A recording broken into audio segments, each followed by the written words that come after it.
worst part, bro, is we're the ones suffering from this. We are the ones suffering the most from this, bro. Because, like, again, we talk about this oil, these gas prices.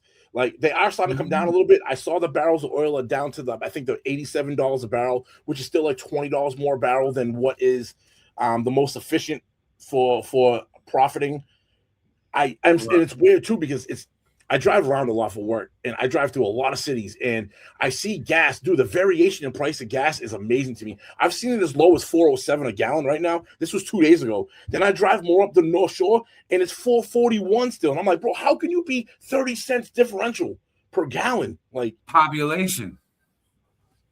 So the places that have higher gas, do you feel like those cities have are they more city than town? Is it more of a population? I'll be honest with you, the 407 I saw in Bridgewater. Bridgewater's not a big, that's a town. Right. Bridgewater, Mass. And then I see them in the bigger cities with the higher prices. And then I think to myself, all right, when did they buy it? Because that's, I think, what it comes down to. If I bought the whole container, say they have 1,000-gallon drum in the ground, right?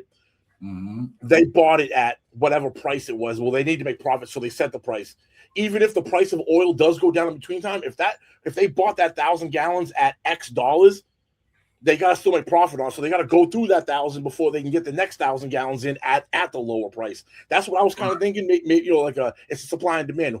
How much did you buy it at? I have 10,000 gallons in the ground and I had to buy it at $3.75 a gallon. I gotta make $1 a gallon, so now it's $4.75. Even though the smaller but even if you got like half a tank left, then you see the prices going up because they know that they're going to have to order at a higher price. But that's price gouging. That's price gouging, yes. And they absolutely. That's what they do, though. You know what I mean? They do that to cover their ass. They're like, oh, shit, the next time we order gas, it's going to be this. But that's a one-way street. That's a one-way street, though. We're going to raise the rest of what we got left before we order the next shipment. Sorry, our gas prices went up.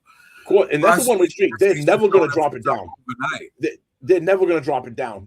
That'll only ever go up. That'll only, like, when the price of oil goes up, even if they bought it at $2 a gallon and the price of oil doubles, they're going to, knowing that they only bought it at $2 a gallon, and they're not going to be like, oh, we can get away. We'll still give it to you for $3. No, the open market says, and they're going to put that price up to make more money. Yeah. However, on the flip side, if they bought it at X dollars a gallon and the price goes down, that price per gallon on the sign ain't going down. That's a one-way street. That's just capitalism. That's businesses making money, unfortunately.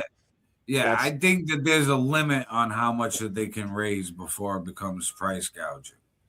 You know what I mean? I forget like what that limit is, but I'm pretty sure there's like a limit.